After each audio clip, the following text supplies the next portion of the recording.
Thank you, Elizabeth. Thank you, Richard, and the whole ISMETA board and those generous people who have worked so hard on getting this Global Somatics Day together. It's just wonderful and wonderful to be here with you.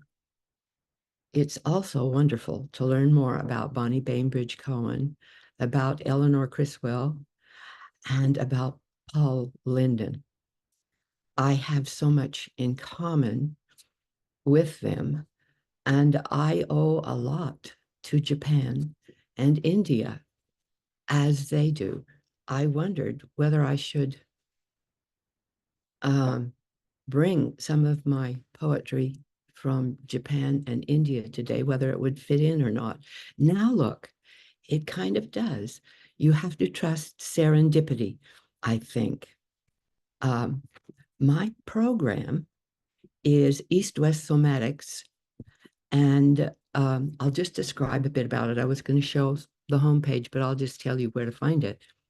eastwestsomatics.com. You will find our current workshop advertised there, coming up in Geneva, New York in 2 weeks. It focuses on 7 core lessons of somatic kinesiology, taught by one of our wonderful teachers, Michelle E. Clay. I'm going to be there too. And it also gives information about our upcoming workshop in Greece. So we're taking a retreat. For many years, I've taken retreats. I love being a traveler. It did take me to Japan, and fortunately, I had some contacts there who helped me with housing, and a good friend who told me, well, I know you're not going there on a grant. You don't have the money to do this, and Japan's very expensive. He said, if you have some contacts there, ask them if they can help you with housing. So I threw myself upon their generosity, and I got all kinds of offers for where to stay, and it expanded my friendships. I had already met this fantastic woman who shows up on the cover. Here, I saw her dance at the Festival of New Dance in Montreal. And as I do often in my diary, I went back to my room in Montreal. I had seen her dance in a church on a Sunday afternoon, and I wrote about her dance in the afternoon into the night. It so affected me because much of the dance that I was seeing at that time seemed to me bland and, excuse me, just about movement. This was about so much more than a kind of abstract relationship to movement, which dance had at the time. I sent her what I wrote, and she invited me to Japan to meet her. And my odyssey with Japan began with that meeting. She introduced me to Ono Sensei, who became my sensei. He died at 103. I'm noticing the longevity of people who are at the roots of our work. I have some longevity too. Maybe I'll get it to 103 if Ono remains my goal. I want to share with you the poetry today. Well, why? In a somatics conference, poetry. Poetry comes directly from our embodied selves. I see Lonnie there. Lonnie-san is one of my favorite students and teachers of our work, and she traveled to Japan with me. She met Butoh teachers there, and well, I'm reminded that I've taken students to Japan 4 times, either to study somatics there, or I took 10 dancers twice, invited by the Japanese government and schools to dance in concert work there. sometimes it's about opening your heart to a place, and they invite you back. When you invite them in, they invite you back.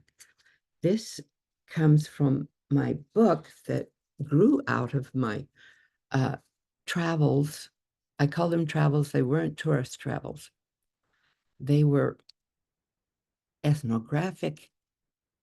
They were artistic, intellectual, and deeply somatic experiences. Prose and haiku on Japan. This is from one of the chapters of the book. We'll get around to emergence and world making. Poetry is always in a state of emergence. So are we. This one is called Morning Rain. It has rained for 5 straight days here in Tokyo, and I sit at Mikawaya Bekan in my cubicle looking down from my window into the Japanese garden. For the last 2 days, I sat in the morning at Toshoji Temple in Zen in Shinjuku, where the entire courtyard is formed as a pool to catch the rain. I'm reading from the book instead of a PDF on the computer because I like to hold books. Zen smooth wood floors surround the pool under an overhang. I sat alone, protected, turning my attention to the rain, watching the morning lift. That was a kind of amalgamation of prose and poetry. This is a haiku. Rain in July. The muted morning lifts a rainbow from the pool. Somatics is about the experiential body, and our minds, the currency of our minds. Antonio Damasio, neuroscientist, says the currency of our minds is images. We live through images, and that's one of the reasons movement lives in imagery and poetry too. This one is called Frog Pond. It starts with prose, with golden carp swimming below my window in Asakasa. I sat once more to enter the day in a pool of rain. Rain is positive in Japan, although the Japanese complain as much about the inconvenience as anyone.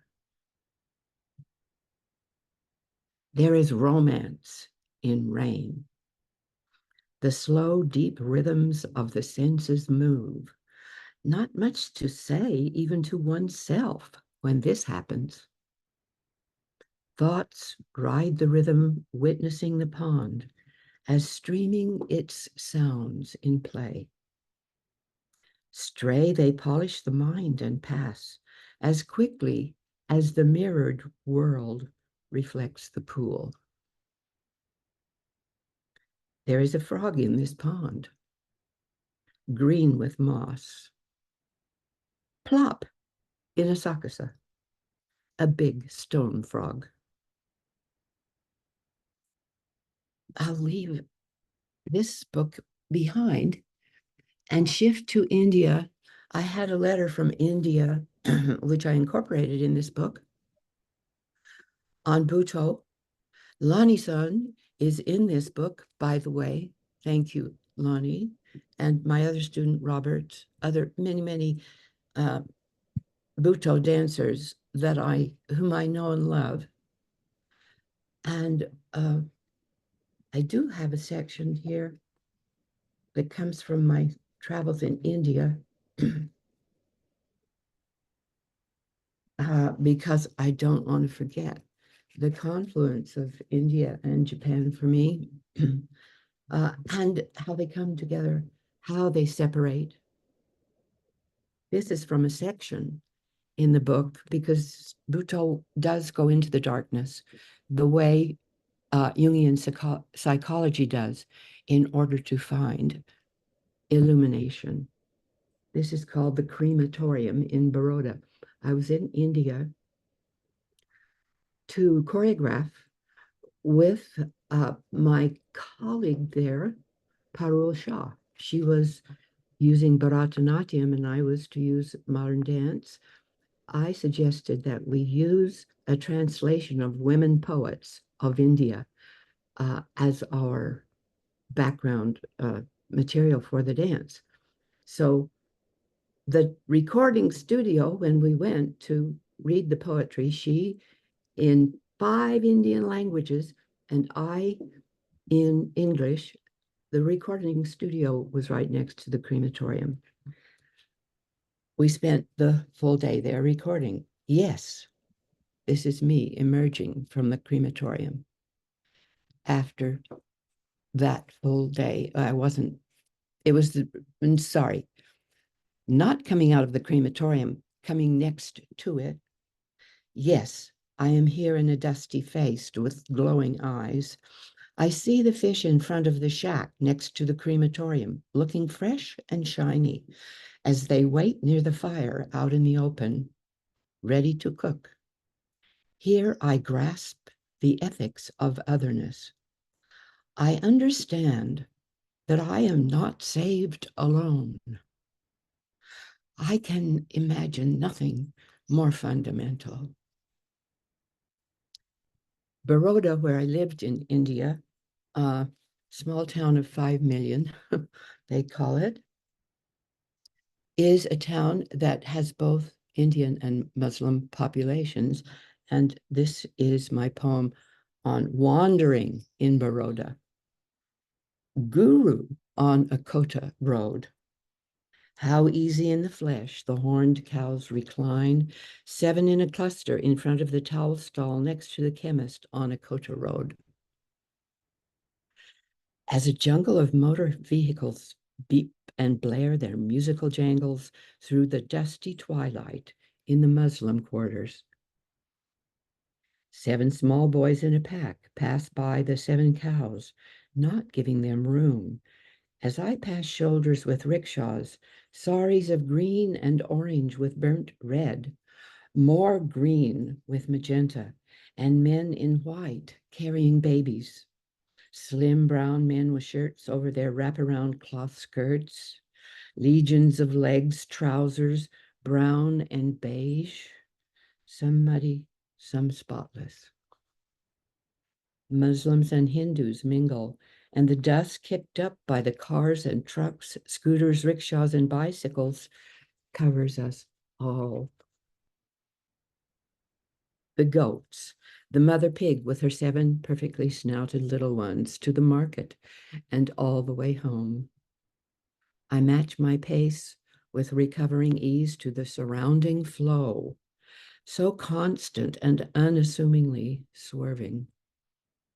They see I am different, but don't mind.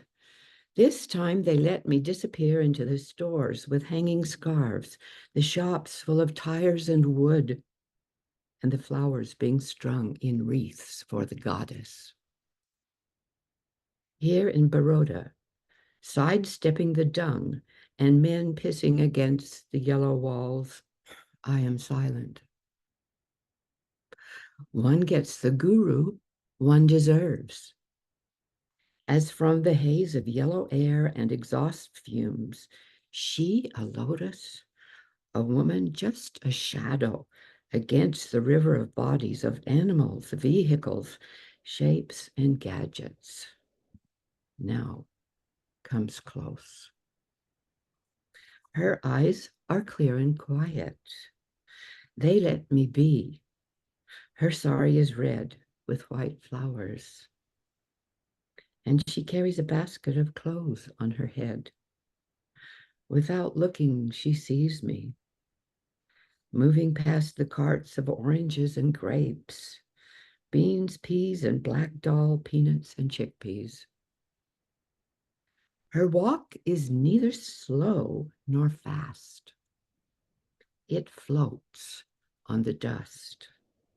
As her feet touch the ground through the smooth grace of her sandals, her big toe held in a ring. So I'm going to let that go. and just talk to you for a minute, see if anyone has any reflections or questions. And then thank you so much, Sondra. Hearing your writing, hearing you read your own writing is a somatic experience for me. So thank you for that. And we have invited people to put comments or questions in the chat so that we can give a couple of minutes of break before we start with the next session at the top of the hour. Okay. Thank you. And thank you. Please see the second global